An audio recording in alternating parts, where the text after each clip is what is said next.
నమస్కారం. శుభదినం కార్యక్రమానికి స్వాగతం. మేషరాశి నుంచి మీనరాశి వరకు ద్వాదశ రాశుల వారికి ఈ రోజు ఏ విధంగా ఉంది, నేటి వైశిష్ట్యం ఏంటి ఇత్యాది అంశాలు తెలియజేయడానికి మనతో పాటు స్టూడియోలో సిద్ధంగా ఉన్నారు విశ్వవిద్యాలయ అగ్రశ్రేణి తొలి మహిళా జ్యోతిష వాస్తు పట్టభద్ర, జ్యోతిష మహోపాధ్యాయ, జ్యోతిష శాస్త్రంలో PhD గోల్డ్ మెడలిస్ట్ అయినటువంటి డాక్టర్ ఈడుపుగంటి పద్మజారాణి గారు. వారితో మాట్లాడదాం. ద్వాదశ రాశుల వారికి ఈ రోజు ఏ విధంగా ఉందో అడిగి తెలుసుకుందాం. నేటి పంచాంగం. అమ్మా, నేటి పంచాంగాన్ని ప్రేక్షకులకు తెలియజేస్తారా? 14/1/2025 క్రోధినామ సంవత్సర దక్షిణాయనం పుష్యమాసం కృష్ణపక్షం మంగళవారం. సూర్యోదయం ఉదయం 6:31, సూర్యాస్తమయం సాయంత్రం 5:42. తిథి పాడ్యమి రాత్రి తెల్లవారుజామున 3:21 వరకు. నక్షత్రములు పునర్వసు ఉదయం 10:15 వరకు. యోగాలు విష్కంభ రాత్రి తెల్లవారుజామున 2:59 వరకు. కరణము బాలవ మధ్యాహ్నం 3:34 వరకు. కౌలవ రాత్రి తెల్లవారుజామున 3:21 వరకు.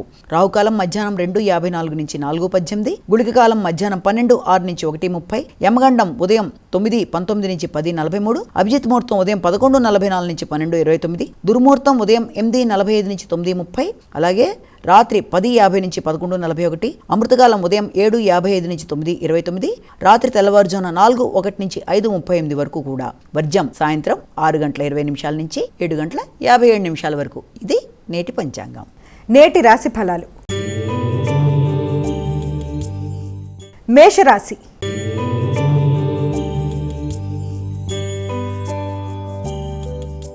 మేషరాశి వారికి ఈ రోజున కార్యక్రమాలు చాలా వరకు అనుకూలంగా ప్రశాంతంగా ఉంటాయి.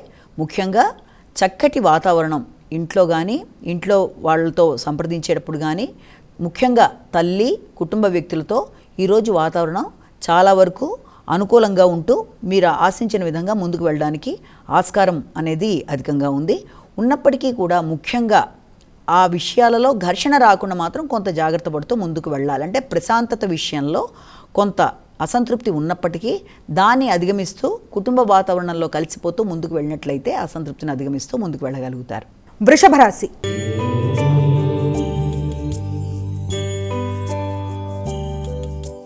అమ్మా, వృషభ రాశి వారికి ఈ రోజు ఏ విధంగా ఉండబోతోంది? వృషభ రాశి వారికి దగ్గర ప్రయాణాలకి అవకాశం ఉంది. మిత్రులను బంధువర్గాన్ని కలుస్తారు. ఈ రోజును చక్కగా ఉల్లాసంగా గడపడానికి మీరు చేసే ప్రయత్నాలు అనుకూలంగా ఉంటాయి. ముఖ్యంగా పట్టుదలతో మీరు తీసుకునే నిర్ణయాల విషయంలో కొంత ఆలోచించి నిర్ణయాలు, తొందరపాటు నిర్ణయాలు తీసుకోకుండా జాగ్రత్తలుగా తీసుకుంటూ ముందుకు వెళ్ళినట్లయితే అది మీకు చాలా వరకు ప్రశాంతతతో కూడి అనుకూలత అనేది ఏర్పడుతుంది. మిథున రాశి.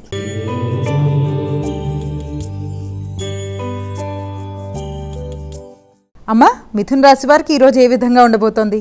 మిథున రాశి వాళ్ళకి ఆర్థిక సంబంధమైన విషయాలలో ఆర్థికంగా రావాల్సిన ఆదాయ విషయం కానీ, కుటుంబంలో వ్యక్తులతో సంప్రదించి నిర్ణయాలు తీసుకునేటప్పుడు కానీ, కుటుంబ వ్యవహారాలు కానీ అన్నీ కూడా చాలా వరకు ఘర్షణతో కూడిన ఆనందాన్ని ఇస్తాయి. అంటే ఘర్షణ ఉంటుంది, ఆనందం ఉంటుంది. ఆదాయం ఉన్నప్పటికీ కూడా అది కొంత ఘర్షణాత్మకమైన సమస్యలు ఎదుర్కొనే అవకాశం ఉన్న రీత్యా వీలైనంత జాగ్రత్తలు తీసుకుంటూ ఘర్షణ రాకుండా ముందుకు వెళ్ళినట్లయితే అది అనుకూలత అనేది మీకు చూపించే విధంగా ఉంటుంది. కర్కాటక రాశి.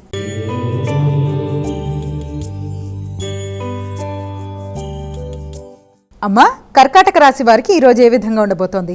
ఈ కర్కాటక రాశి వాళ్ళకి ఈ రోజున ఏదైనా ముఖ్యమైన కార్యక్రమాలు చేసేటప్పుడు వీలైనంత నెమ్మదిగా ఆలోచించి ముందుకు వెళ్ళడం మంచిది. అంటే ఉద్వేగాలకి లోను కాకుండా, అంటే ఎక్కువ ఉద్వేగాలకు అవకాశం ఉన్న రీత్యా ఉద్వేగాల్లోకి వెళ్లకుండా ఆలోచించి ప్రశాంతంగా నిర్ణయాలు తీసుకోవాల్సిన అవసరం అయితే కనబడుతోంది. వ్యక్తిగత విషయాలలో కొంత ఘర్షణాత్మకమైన వైఖరి ఉన్నప్పటికీ దాన్ని అధిగమించే విధంగా, అంటే పాత జ్ఞాపకాలు మొదలైన వాటికి దూరంగా ఉంటూ ప్రశాంతంగా ముందుకు వెళ్ళినట్లయితే వర్తమానంలో అన్ని విధాలా అనుకూలంగా ఉంటుంది. సింహరాశి.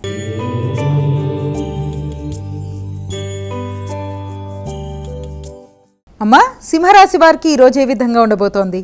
సింహరాశి వాళ్ళకి పెట్టుబడులకు సంబంధించిన విషయాల్లో, రావాల్సిన ఆదాయం విషయాల్లో చాలా వరకు అనుకూలంగా ఉన్నప్పటికీ ప్రయాణాల విషయంలో మాత్రం కొంత జాగ్రత్తలు తీసుకోవాలి. ప్రయాణాల్లో నూతన వ్యక్తుల పరిచయాలతో కానీ, లేకపోతే ఆర్థిక సంబంధమైన విషయాల్లో కానీ మీరు తొందరగా నిర్ణయాలు తీసుకోకుండా జాగ్రత్త వహిస్తూ పెట్టుబడులకు సంబంధించిన విషయాల్లో ముందుకు వెళ్ళినట్లయితే చాలా ఆహ్లాదకరంగా ఉంటుంది. కన్యా రాశి.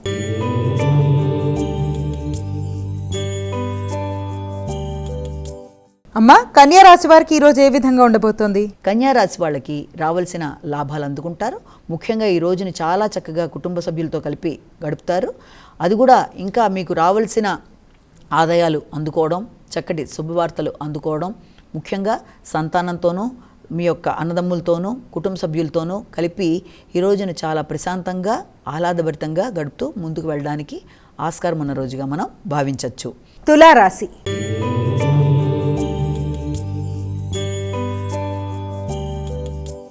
అమ్మ, తులారాశి వారికి ఎలా ఉంది ఈరోజు? తులారాశి వాళ్ళకి వృత్తికి సంబంధించిన విషయాలలో కొన్ని కీలక నిర్ణయాలు తీసుకుంటారు. ముఖ్యంగా వృత్తిపరమైన అభివృద్ధికి సంబంధించిన విషయాల్లో భాగస్వామితో కలిపి కొన్ని నిర్ణయాలు తీసుకుంటారు. మీ యొక్క సంస్థని అభివృద్ధి పరుచుకునే దిశగా మీరు తీసుకునే నిర్ణయాలు చాలా వరకు అనుకూలంగా ఉంటాయి. అలాగే తండ్రికి సంబంధించిన వ్యాపారాలు ఏదైనా ఉంటే వాటిని అభివృద్ధి పరిచే దిశగా ఆలోచనలు చేయడం మొదలైన వాటికి ఆస్కారం అనేది ఉంది. మొత్తానికి జీవిత భాగస్వామితో కలిసి ఈ రోజుని చక్కగా గడుపుతూ కొత్త నిర్ణయాలు తీసుకుంటూ వ్యాపారాభివృద్ధి కొరకు ప్రయత్నాలు చేస్తారు. వృశ్చిక రాశి.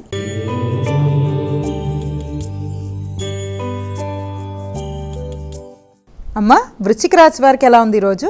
వృశ్చిక రాశి వాళ్ళకి దూర ప్రయాణాలకి, తీర్థయాత్రలకి, ఆధ్యాత్మిక మందిరాలు సందర్శించడానికి అవకాశాలు అధికంగా ఉన్నాయి. అలాగే తండ్రి వైపు బంధువర్గంతో కలిపి ఈ రోజున చక్కగా మాట్లాడడం, వారిని కలవడం మొదలైన వాటికి ఎక్కువ శాతం అవకాశం అనేది ఉంది. అలాగే ఉన్నత విద్య కొరకు ప్రయత్నం చేసే విద్యార్థులకి విద్యాకు సంబంధించిన విషయాల్లో కొంత అవకాశాలు, దానికి సంబంధించిన వర్తమానాలు అందడం, దానికి సంబంధించిన విదేశీ వ్యవహారాలకు సంబంధించిన విషయాల్లో ఆలోచనలు అధికం చేయడం మొదలైన వాటికి ఆస్కారం అనేది ఉంది. ధనస్సు రాశి.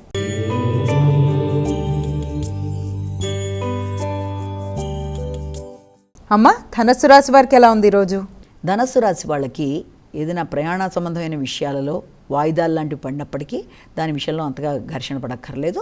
అలాగే ఆరోగ్య సంబంధమైన విషయాల మీద ప్రత్యేక శ్రద్ధ తీసుకుంటారు.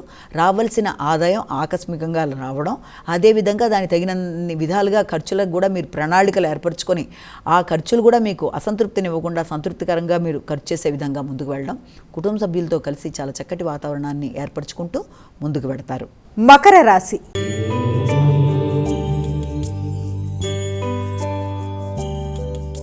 అమ్మ, మకర రాశి వారికి ఎలా ఉంది ఈరోజు? మకర రాశి వాళ్ళకి ఈ రోజున సాంఘిక సంబంధాలు బాగుంటాయి, నూతన వ్యక్తుల్ని కలుస్తారు, నూతన పరిచయాలు బాగుంటాయి, జీవిత భాగస్వామితో కలిపి ఉల్లాసంగా ఈ రోజుని గడుపుతారు, కొత్త ప్రదేశాలను సందర్శిస్తారు, ఆధ్యాత్మిక మందిరాలకు వెళ్ళడానికి చేసే ప్రయత్నాలు అనుకూలంగా ఉంటాయి. మొత్తానికి కుటుంబంతో కలిసి చక్కగా ఈ రోజుని మీరు ఉపయోగించుకుంటూ ముందుకు పెడతారు. అన్ని విధాలా కూడా లాభదాయకంగా ఉంటుంది. కుంభరాశి.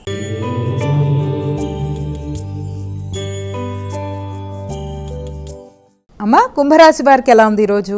కుంభరాశి వాళ్ళకి ఇంతకు ముందున్న ఏదైనా రుణాలు ఉంటే వాటిని చెల్లించే విషయంలో ఒక మార్గం అనేది ఏర్పడుతుంది. న్యాయ సంబంధమైన విషయాలు చాలా వరకు మీకు అనుకూలంగా ఉంటాయి. అలాగే పోటీలకు సంబంధించిన విషయాల్లో మీరు కొత్త నిర్ణయాలు తీసుకుంటూ ముందుకు పెడతారు. శ్రమతో కొత్త ప్రదేశాల్లో అంటే నూతన ప్రాజెక్టులు, వృత్తికి సంబంధించి కొత్త అవకాశాలకి సంబంధించి ఈ రోజున మీకు ఒక వర్తమానం అందడం, దాని పరంగా మీరు ఆలోచన చేస్తూ ముందుకు వెళ్ళడానికి చేసే ప్రయత్నాలు, బంధువర్గంతో కలిసి కొత్త చర్చలు చేస్తారు. మీనరాశి.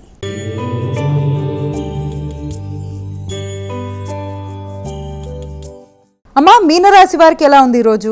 మీనరాశి వాళ్ళకి సంతానానికి సంబంధించి ఈ రోజున వారితో కలిపి చక్కటి సమయాన్ని గడపడం, అలాగే మీ సృజనాత్మకత వృద్ధి చెందడం, ఇష్టమైన వ్యక్తులతో కలిపి విందు వినోదాల్లో పాల్గొనడం, అలాగే మిత్రులతో కలిపి చక్కటి వాతావరణాన్ని గడపడం, అలాగే ఉపాసనా బలం పెంచుకునే దిశగా మీరు ప్రయత్నాలు చేయడం మొదలైన వాటికి ఆస్కారం ఉన్న రోజుగా భావించవచ్చు.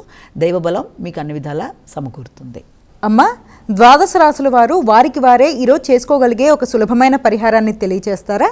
ద్వాదశ రాశుల వారికి ఈ రోజున పరిహారంగా తీసుకున్నట్లయితే ప్రతి వారికి కూడా 12 రాశుల వారు ఈ రోజున తమ వ్యక్తిగత దైవాన్ని ప్రార్థించుకోవడంతో పాటుగా తప్పనిసరిగా అవకాశం ఉన్నట్లయితే ఈ రోజున దేవాలయ సందర్శన, మీ ఇష్టదైవ సందర్శన అయినా మీకు మంచి అనుకూలతని ఇస్తుంది. అలాగే ఈ రోజున ప్రారంభం అంతా కూడా ఈ రోజున సంక్రాంతి సందర్భంగా మీకు ఇష్టమైన దైవాన్ని సందర్శించడం, అలాగే పెద్దల్ని సందర్శించడం, అలాగే వారి యొక్క ఆశీస్సులు తీసుకోవడం మొదలైనవి చేయడం బట్టి అన్ని విధాలా కూడా అనుకూలమైన సమయంగా మనం భావించవచ్చు. అవకాశం ఉన్నట్లయితే పెద్దల దగ్గర నుంచి మీరు ఆశీస్సులు తీసుకునే పరంగా మీరు ముందుకు వెళ్ళినా మంచిదే.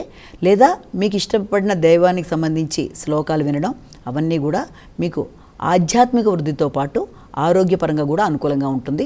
ముఖ్యంగా సూర్యనారాయణ స్వామికి సంబంధించి ఈ రోజున మీరు సూర్యుడికి సంబంధించిన, అందుకే సూర్యుడు ఆరోగ్యానికి సంబంధించిన దేవుడు కనుక ఆయన్ని సంబంధించిన విధానంలో మీరు నమస్కారం పెట్టుకున్నా, ప్రత్యక్షంగా కనబడే దైవం కనుక ఆయనకి ఈరోజు నమస్కారం పెట్టుకోవడం, ఆయనకి సంబంధించిన శ్లోకాలు వినడం, అలాగే ఆదిత్య హృదయం వినడం, ఇవన్నీ కూడా చాలా చక్కటి ఫలితాలు ఇస్తూ మీరు అన్ని విధాల ముందుకెళ్ళడానికి ఆస్కారం ఉంటుంది కనుక అవకాశం ఉన్నట్లయితే ఆ పని చేసినట్లయితే బాగుంటుంది. నేటి వైశిష్ట్యం. అమ్మా, నేటి వైశిష్ట్యాన్ని ప్రేక్షకులకు తెలియజేస్తారా? ఈ రోజున మనం 30వ పాసురం చివరి దాని గురించి మాట్లాడుకుంటున్నాము. వీలైనంతవరకు దానిలో అర్థాన్ని తెలుసుకోవడానికి ప్రయత్నం చేద్దాం. వంగ కడల్ అంటూ ప్రారంభమవుతుంది. ఇది ఫలశ్రుతి పాసురము అంటారు. ఇందులో ఆనాడు శ్రీకృష్ణ సంశ్లేషమును గోపికలు వ్రతం చేసి పొందినట్లే గోదాదేవి శ్రీవ్రతం ఆచరించి శ్రీరంగనాథుని భర్తగా పొందినది. వ్రత సమాప్తి సమయమునకు శ్రీరంగనాథుడు ఆండాళ్లను తోడితెమ్మని పెరియాళ్వారిని ఆజ్ఞాపించారు. ఆయన పెరియాళ్వారు వారి శిష్యులు వల్లభరాయులు వెంటరాగా గోదాదేవి పల్లకిలో కూర్చుండబెట్టుకుని శ్రీరంగాన్ని చేరారు. అచ్చట స్వామి శ్రీరంగనాథుడు అందరి సమక్షంలో గోదాదేవిని తమతో చేర్చుకున్నారు. అందువల్లనే గోదా శ్రీరంగనాథ కళ్యాణ దినమునకు భోగి అని పేరు కలిగింది. భోగము అనగా పరమాత్మని యొక్క అనుభవమే. దాన్ని నందిన దినమగుడిచే భోగి పండుగ అని అంటారు. ఇక ఈ తిరుప్పావు వ్రతము సర్వఫలాన్ని ఇస్తుంది, అందరూ ఆచరించదగినది. ఒకవేళ ఈ వ్రతమును ఆచరించలేకపోయినను నిత్యము ఈ 30 పాసురములు అనుసంధించు వారికి తాము వ్రతం చేసి పొందిన ఫలము లభింపవాలని గోదాదేవి మంగళశాసనం చేస్తోంది. నిత్యము శ్రద్ధాభక్తులతో తిరుప్పావే చదుటయే ముక్తిదాయకము. భగవానుడే అమ్మవారిని పొందుటకే చేసిన యత్నము ఆనాడు క్షీరసాగర మదనంలో కనబడుతుంది. అందుచే మనం స్వామిని పొందవలను అని ప్రయత్నం చేయడం కంటే స్వామియే మనల్ని పొందుటకు ప్రయత్నం చేయనట్లు ఆనాటి అమృత మదన వృత్తాంతము ఇందుకు కీర్తించుచున్నారు. ఇందులో ఈ పాసురంలో ఏం చెప్తున్నారంటే, ఓడలతో నిండి ఉన్న క్షీర సముద్రమును మదింపచేసి లక్ష్మీదేవిని పొంది మాధవుడైన వానిని, బ్రహ్మరుద్రులకు కూడా నిర్వాహకుడైన కేశవుని ఆనాడు రేపల్లెలో చంద్రానాలైన గోపికలు దివ్యభరణ సంపన్నులై చేరి మంగళము పాడి భగవత్ కైంకర్య పరమ పురుషార్థం పొందిరి. ఆ ప్రకారముగా జగదాభరణములైన శ్రీ విల్లిపుత్తూరులో అవతరించి, అదేవిధంగా స్పృహణీయమైన తామ్ర పువ్వుల్లో చల్లని పూసలు మాలగా దాల్చిన భట్టనాథుల వారి పుత్రిక గోదాదేవి జానపదులు తమిళంలో 30 పాసురములు మాలగా కూర్చున్నది. ఈ పాసురములను క్రమము తప్పక ఆమె వలె పాడువారు పెద్ద పర్వత శిఖరము వలె ఉండు 4 భుజములు కలవాడును, పొండరీకాక్షుడును, దివ్యముఖ మండలము కలవాడును, శ్రీవల్లభుడు అయిన నారాయణుని సాటిలేని దివ్యకరుణను అంతటా పొంది ఆనందాన్ని అనుభవిస్తారు. స్వామి సముద్రం మదించినప్పుడు అందు తేలియాడు ఓడలకేమి భంగం కలిగినట్లు నేర్పుగా చిలికినాడు. ఆనాడు వ్యాసునికి కనిపించిన ఓడలు గోదాదేవికి కనిపించినవి. ఏమిటా ఓడలు? ఆ ఓడలే మన ఆత్మలు. సంసారమే సముద్రము. ఆ సముద్రము నేర్పుగా తరింపజేయవాడు మాధవుడు. మాధవుడే సముద్రాన్ని చిలుకున్నప్పుడు అటు ఇటు ఊగగా తన సుందరకేశములు వీడి కేశవుడైనాడట. ముక్తి వైచిత్రి ఎంత బాగా చిత్రితమైందో చూశారా? ఇటువంటి అపూర్వ వర్ణ చిత్రాలు, చమత్కారాలు తిరుప్పావైలో ఎన్నెన్నో ఉన్నాయి కదా. పాలకడల్లో పరున్న పరమపురుషుని సంకీర్తనతో ఈ వ్రతమును ఆరంభించి గోదా గోపికలు క్షీరసాగరం మదించి శ్రీహపతి అయిన స్వామిని ఆశ్రయించడంతో వ్రత సమాప్తి చేశారు. అట్లే పరమపురుషుని పాదములను కీర్తించి వ్రతము ఆరంభించి కడపట కేశవుని సేవించడంతో పాదముల మొదలు కేశముల వరకు శ్రీకృష్ణుని పూర్ణానుభవము గోపికలు పొందిరని తెలియచున్నది. కాబట్టి తాను చేసిన తప్పులకు క్షమాపణలు కోరారు.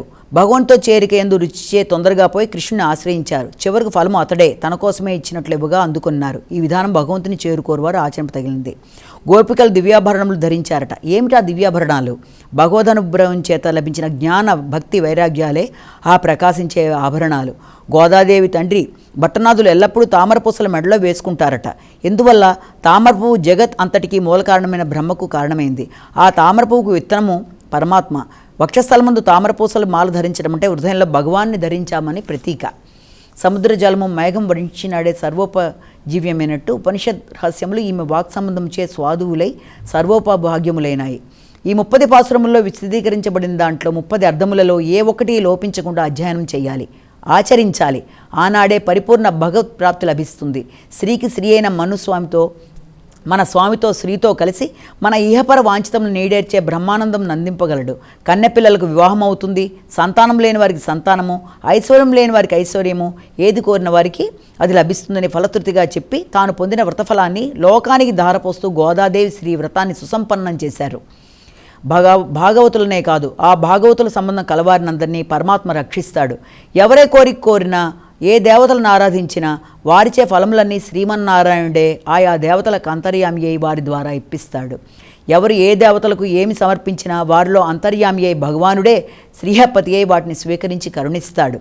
అన్ని వయసుల్లోని వారు, ఆత్మ యవ్వనులు, అన్ని ఆశ్రమంలోని వారు, అన్ని వర్ణముల వారు, అన్ని ప్రాంతాల వారు, స్త్రీలు పురుషులు అందరూ భగవంతుని శరణాగతి చేసి ప్రపన్నులై ధనుర్మాస మహావ్రతం ఆచరించితే ఏ ఫలాన్ని కోరితే ఆ ఫలాన్ని పొందుతారు.